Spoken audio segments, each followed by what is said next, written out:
Here we see a school of northern Pacific salmon. They are currently migrating to their nesting ground.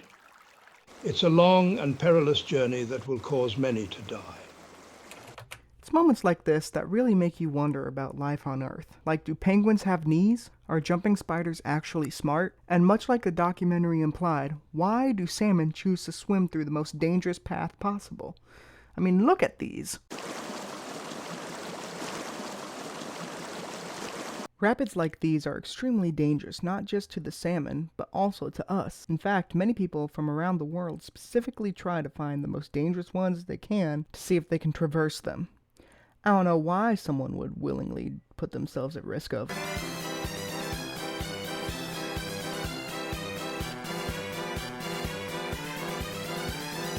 But we're not here to pass judgment on anyone.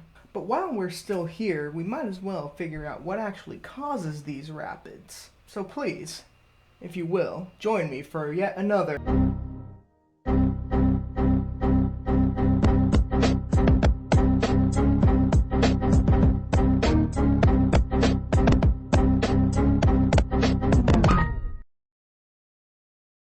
In order to analyze why these streams are so dangerous, we must first explain the phenomenon known as hydraulic jump.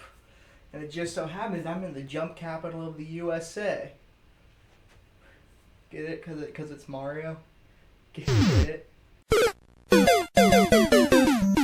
A hydraulic jump is what happens when a fluid, in this case water, has high velocity and then suddenly shifts into low velocity, thus decreasing the amount of kinetic energy but increasing the amount of potential energy due to the heightened elevation. This is not a one-to-one energy transfer though, because some energy is transferred into heat, much like everything else in thermodynamics.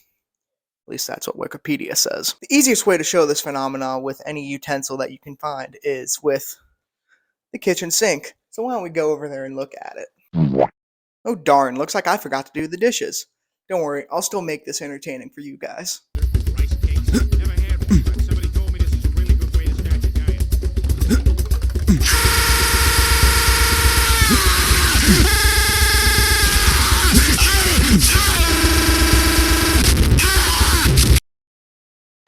There we go.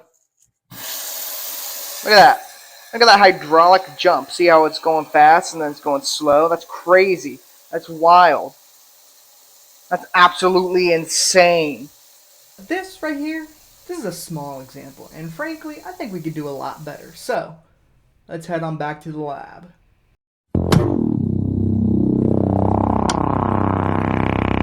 Welcome back to the lab again. Now, since this isn't your first time here, I would hope, you should be pretty familiar with the equipment and procedures and how we do it in here. So I'm not going to go into much detail about how to get some of our constants. Things like channel width, length, volume, time, and temperature should all be embedded into your head at this point. For this experiment, it is best to use the highest hydraulic jump possible. So in order to do that, we need some special tools, such as the sluice gate, the depth gauges to measure the difference in height, and we will be using these. I'm not really sure what they're called, but they will function as little humps for the water to go over. If you are having trouble with any of those tools, as previously mentioned, and some of those constants, then I highly recommend you go watch this video right here. Well, that was quick, painless, and easygoing. So, now that we have all these values that we recorded, we could just simply plug them into Excel that our group members already did, because I am incompetent. Thanks, group members. Well, I guess now that we have all these values, we can just simply put them into Excel. So why don't we go open that up? You know what? Just now dawned on me that this video is hella boring and not at all as entertaining as the last one. There's not as many jokes or funny edits. Hey you, why don't you write me a better script? Look man, I'm sorry. It's Thursday night and I gotta finish up this video, so I can't help you there. There's gotta be something we can do. I got an idea. Hold on 1 second. I'm gonna try this real quick. How is this gonna help me visualize what a hydraulic jump is? This isn't gonna help me at all. At least I got you. At least I got you, duck. Hey, can I borrow you for like a hot second? To demonstrate what happens to you when you fall into one of these and explain why they're so dangerous, we are going to drop our good boy Douglas into the pit and see what happens. Some viewers may find the following video disturbing. Viewer discretion is advised.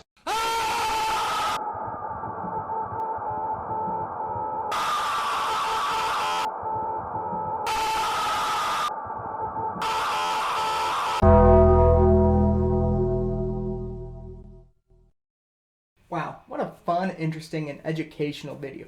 I'm sure it was just as entertaining as the first one I did. Here's all the important numbers that we needed to find.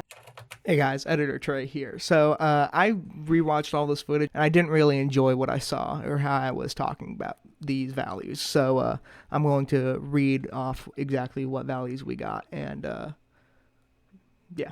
These were our big Q and these were our little q for both trials. These were our Frode values. This was our Y2 over Y1 experiment value. And this was our theory equation 1229 value. This was our change from E0 to E1 and from E1 to E2. This was our experiment head loss. Here is our first graph. Here was the model graph. And here is our experiment graph along with the subsequent values. Now I'm just going to read off the questions and the answers for the critical thinking section. Question 1. Comment on how your results follow the expected trends shown in the textbook figures. We can see that our chart follows pretty closely to what the textbook chart had. We do see some minor discrepancies along the vertex of the curves, but that is very minor and probably chalked up to imprecise methods. Describe the energy change E0, E1, E2, and HL from upstream to downstream in the channel with statements about the energy change, delta E, from point 0 to 1 and point 1 to 2, head loss, energy, dissipation, and jump. From point 0 to point 1, we see that there is a drop in both energy and elevation. And from point 1 to point 2, we see that there is a loss in energy but a gaining in altitude. So what that means is that there is a conversion of energy happening in between the two, from kinetic to potential and then from potential to kinetic again. Interpret how head loss or energy dissipation varied with Q. According to our graphs, as flow rate increased, so did our change in energy, from a negative to a positive. And that's the end of the video. Thank you for watching all the way through. Hopefully this video gets an A for the lab report. Thank you again, lab group. I very much appreciate it. Thank you for watching, and I will see you guys in the next time I do a video for lab. Alright, bye.